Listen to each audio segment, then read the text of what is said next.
Broadcasting from Detroit's Cass Corridor, it's the Metro on WDET. I'm Robin Vincent. And I'm Tia Graham. We start today with a question of survival. Federal dollars for housing programs are shrinking, even as suburban homelessness keeps climbing. We'll talk with Community Housing Network about what that squeeze looks like. Then, inside city limits, Detroit's one-night count of homelessness is up. Eviction filings remain high, and thousands of renters are still without legal help. So why haven't mayoral candidates made this a defining issue of the race? Plus, on the latest episode of Container, Tia plates up fried chicken and caviar. That's Detroit comfort food with a caviar twist. And later, the seeds planted on Oakland Avenue have grown into something bigger than food. For 25 years, the North End Farm has harvested culture as much as crops.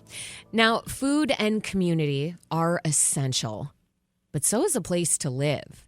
And right now, more families across our region are losing that stability. We can trace this uncertainty to Washington. The politics that happen in that city shape the lives of people in Detroit and our suburbs. Social service agencies, particularly government and nonprofit ones, rely on money from the federal government to feed people, to provide health care, and to cover housing payments. One organization concerned about its future ability to offer those services due to federal cuts is the Community Housing Network. It helps people get housing in Macomb and Oakland counties. So how has it been reacting to federal funding cuts? And what does homelessness look like in the suburbs, especially as it's been rising over the past 5 years? Kirsten Elliott, president of Community Housing Network nonprofit, spoke with producer Sam Corey about just that. So jumping in here, I think people tend to believe that homelessness is a problem that's concentrated in cities because cities often have more poverty. And it's true that the city of Detroit has more poverty than its surrounding suburbs, but surrounding suburbs like Oakland and Macomb counties where you work do have homelessness, and they also do have poverty. What does homelessness look like in these places? How do people become homeless in these areas? Yeah, a lot of people do automatically think of homelessness in the cities, and I think that's because there might be also a concentration of space, whereas in homelessness in the suburbs, there's a lot more places for people to kind of remain hidden in plain sight, I would say. And the number one reason that we see people becoming homeless right now is because of lack of affordable housing and that their wages that are not keeping up with the cost of rental housing. Majority of the people that we see coming to us through our housing resource center looking for housing assistance, they've lost their job or their rent went up and they can't continue to live there and stay and make it affordable for them. Mm-hmm. And it's most often renters, not homeowners, who are coming to y'all for assistance. Yeah, for the most part right now, it's mainly renters. We are beginning to see a little bit of an uptick of folks that are looking at foreclosure, not being able to continue to pay their mortgages or their tax bill, but that's nothing like we saw during the recession, and it's a very small percentage of who we see coming to us right now. Mm-hmm. What are the shades of homelessness like in Oakland County versus Macomb? I know people at least think of Oakland County as much richer. Certainly there are some pretty wealthy suburbs. People generally think of Macomb as more working class. Also, there are a lot of rural parts. Of course, Oakland County is huge, so there are also some semi-rural parts of Oakland County. But what are the differences in homelessness in these two areas where you work? Well, when you're saying differences between the two communities, the two counties, I would say there's really not much of a difference in the folks that are becoming homeless.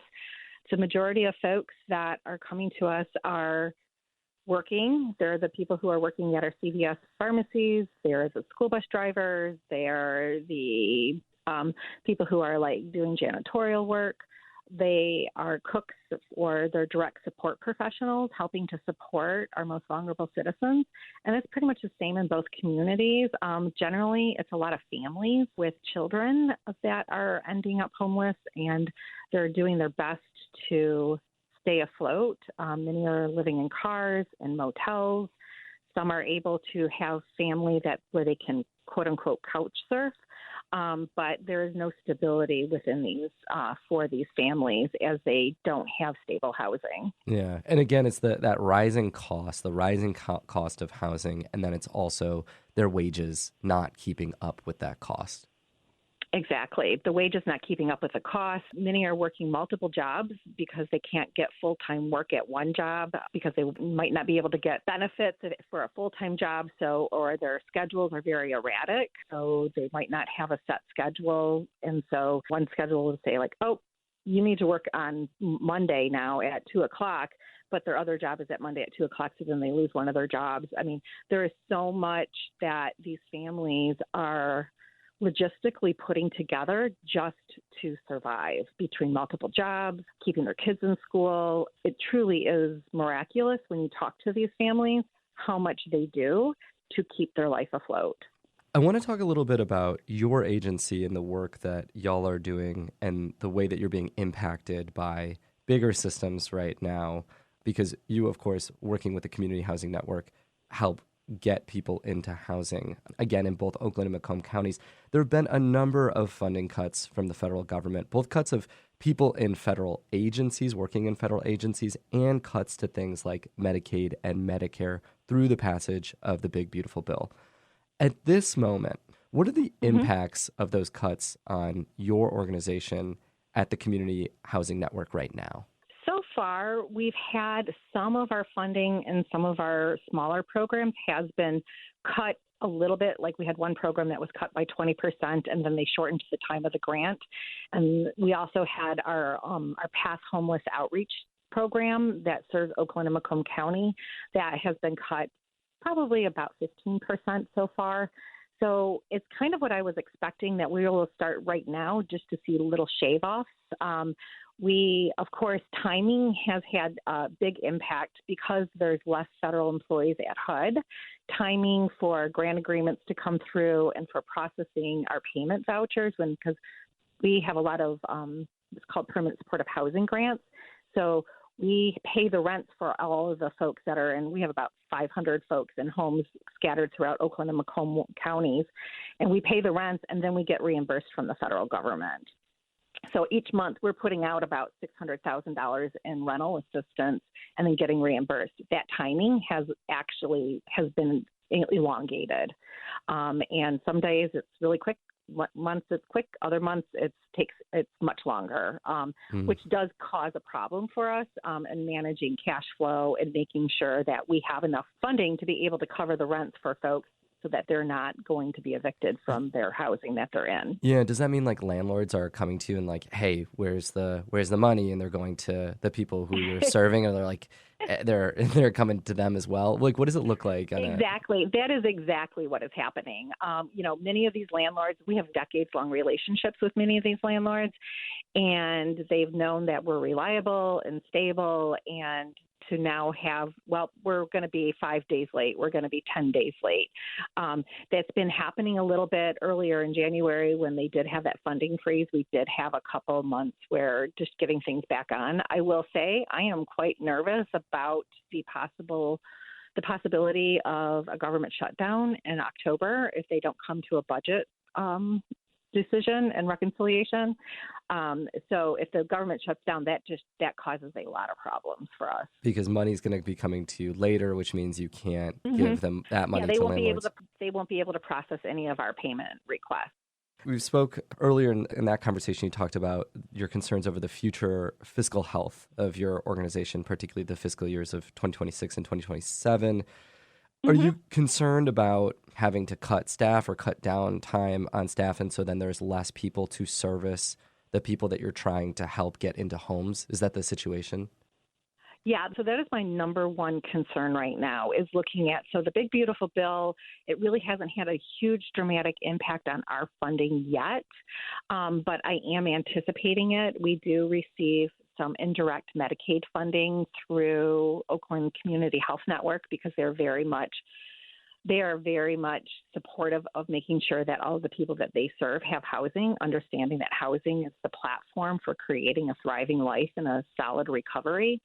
And so as Medicaid enrollments go down, their funding is going to go down. And I am anticipating in end of 26, 27, that we may see cuts, and we will have to reduce our staff if I don't find other alternative funding that can help to augment that. I also I am very concerned about making sure I have enough staff to be able to support all of the people that we have living in our permanent supportive housing. So permanent supportive housing is housing for people that have a disability and they were homeless. And so we help them, we move from homelessness into stable housing.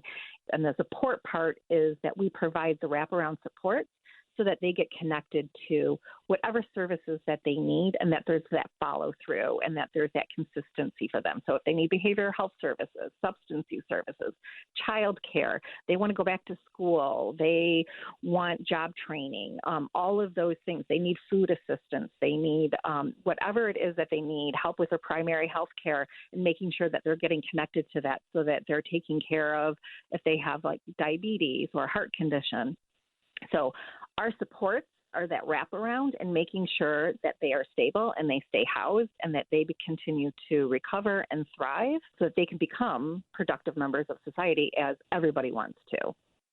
This is the Metro on WDET, Detroit Public Radio. I'm producer Sam Corey speaking with Kirsten Elliott, the president of Community Housing Network, Inc. We're talking about what homelessness looks like in Oakland and Macomb counties and how local housing agencies like Kirsten's are reacting to the federal cuts that have been happening.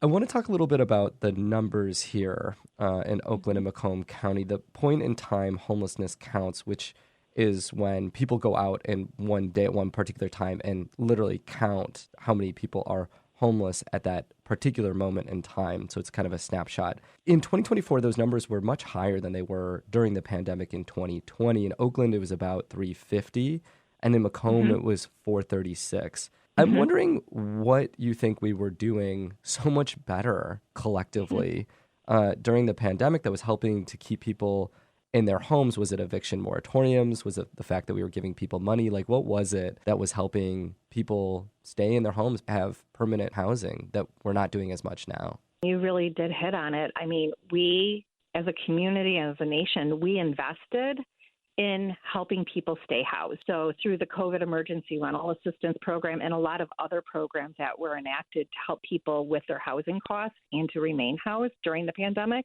you see that reflected in the numbers. So we know that we can end homelessness. We know that we can address this and reduce the suffering in our communities if we have the will. Right. And we had the will during the pandemic. The eviction moratorium absolutely helped to play a part of that. But I would say even more importantly, it was the resources that were directed towards helping all of our citizens stay and address their housing. For folks who don't believe that it's the system's responsibility or the system only has so much responsibility in helping people, when people come to you and say, hey, I was struggling at different points in time, but I made it work. I never lost my housing. I never became homeless. For people who believe that homelessness is a matter of individuals just not holding themselves accountable, of not being responsible for their own lives, what do you say to folks who believe that? Well, first I would say that look at what your own privileges are that enabled you to be able to overcome whatever struggles you had in your life, and to also understand that everybody has struggles that they go through. And most importantly, I don't know how to say this, the climate that we're in right now with regards to where our wages are at and where housing costs are at have never been this way before. And so what was happening back in the early 90s or even in the early 2000s is much, much different economic landscape than what has ever occurred before. You can't work one full-time job and be able to afford a two-bedroom apartment under what the fair market rent is. And so I think that people need to really look at what are the actual realities that people are coping with today, and understanding that 95% of the people that we assist are folks that only want to help themselves. They are just doing what they can to try to keep themselves from living out of their car or living in a bad situation. They want to better their life. They want to live just as everybody else lives. They want to have a safe, secure, clean home that they can take care of, that their kids can thrive in, and that they can become a part of a community. And honestly, I only see it getting harder for people. I want to come back to this point about the gap between wages and housing costs and the challenges people are facing now versus that in the 90s and the early 2000s, because I know you've been at the Community Housing Network for quite some time now. My understanding of your philosophy on homelessness is this is a housing issue. This is a housing first problem. You give people housing, they won't be homeless. And you give them enough money to pay for their housing, they won't be homeless. There's some people who think, listen, that's just not true. There are people who get addicted to drugs, they made bad decisions in that realm, or they have these mental health issues and they're not getting properly treated. Where does that come in to the calculus for you of your understanding of how people end up homeless? Well, I think there's two different issues there. So there's one issue of like, okay, how did you become homeless? And I think that we need to recognize the epidemic of substance use issues in our community and in our culture, and also mental health treatment and the access to treatment. And why do people lean into substance use and get into addiction? What I know about people who have struggled with these issues over the years is that they did not choose that. They're not making bad life choices. Many times it's due to a lot of unresolved trauma and dysregulated stress response system, which is all part of poverty. And so if you can give somebody a home and get them into housing, then you can start to really work on recovery, whether it's with behavioral health and getting onto medication or whatever it is that they need, getting into substance use treatment, getting into recovery. And I have seen that happen time and time and time again. And that's what we do at Community Housing Network. It's a holistic approach. It isn't just housing and say, okay, well, good luck on that. It's housing and, okay, here, we're going to work with you and we're going to help you get a better life. Because if you're not in a stable house, your chances of recovery or your chances of being able to really address your mental health issues are not going to happen when you're living out on the streets or you're living in your car or you don't know where you're going to sleep that night or you're starving. Yeah, because the people who have behavioral health issues and are homeless, what you're saying is those individuals do not have the financial resources or they don't have the people in their lives who have the emotional capacity to provide housing for them. And so they need housing. And once they get the housing, all the other things can be treated and dealt with. Absolutely. There's that. And then there's also just the plain old access to treatment, to mental health resources. When you're living on the street or you're living in your car in a transient life, you don't have that consistency to be able to access those services and access that treatment that you need. You spoke earlier in the conversation about homelessness looking different in the early 2000s, late 90s, and today. What you were talking about a little bit was essentially wages have not met the price of housing, the cost of housing. Housing is outpaced, especially more low-income jobs, and so people have multiple jobs now. I am curious what the challenges of homeless individuals, what that looked like in Oakland and Macomb County in the early 2000s versus that of today. What are the big differences? Well, I think in like the early 2000s, I think of a family that we actually supported back in like 2003. She was fleeing domestic violence, which we haven't even really talked about. And that's another reason why a lot of women and children become homeless is domestic violence. But she became homeless and we were able to get her into permanent supportive housing. She went back to school. She was able to get a job as a para support professional in one of the school districts, which is a good job, but it isn't like a really high paying job. But with that, she was able, from that full-time job in a school district that gave her health insurance, she was able to move on and afford her own rent. She continued and she went back to school and she ended up getting her bachelor's, and her daughter ended up graduating from college, and her daughter was the first generation to go to college. And she came back to us 20 years later and said, I can't thank you guys enough, because if it hadn't been for you, my daughter would have never been able to go to college and have the stability that she had. That would not be possible today. A para support professional, they make about $16 an hour now. And full time, that's not going to be enough to afford a one-bedroom apartment. In terms of solutions to this issue of homelessness, we're talking about creating housing. People need housing. People need starter homes or, smaller units, whatever thing is cheaper and more of it, so people have those options, because those options don't exist right now. But the other part of your thinking around this is about density, the importance of putting housing units near amenities, things like schools and parks, maybe even restaurants and bars and grocery stores and what have you. Why is that important? Why does density matter in terms of where we construct housing and what that does for homelessness? Absolutely. And I will add into one of the other amenities is transportation.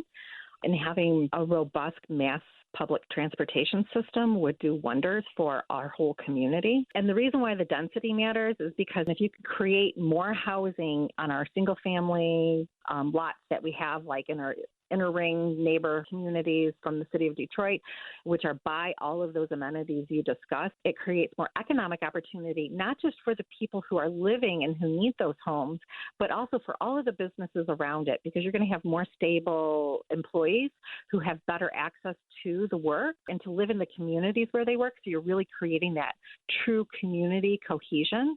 And that is part of the solution, because right now, where we don't really have a place to build except for going out where there are no amenities. So you believe we need to build up, is that right? Because we can't build out anymore, we need to build up. I would agree. And I'm not an urban planner. I do like urban planners and I hang around with them all the time. But yeah, I do think we need to build up, and I do think that we need to get more density, and it will create more equity for equality for all of our residents to have access to all of the wonderful resources that we have in our community. Yeah. In other words, it's not just that those people who would otherwise not have homes, now they have housing units and they're really close to the services that they need. They're really close to a grocery store. They're really close to maybe a mental health clinic. They're close to parks and what have you. It also... And employment. But it also connects them to people nearby. Because people are nearby, they're interacting with those folks. They have relationships. And now they're kind of embedded in the lives of other people. Yes, exactly.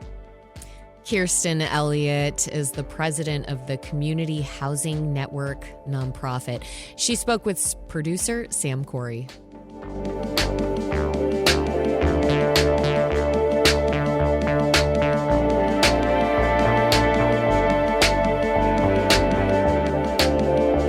Up next, a new soccer stadium is kicking off in Corktown.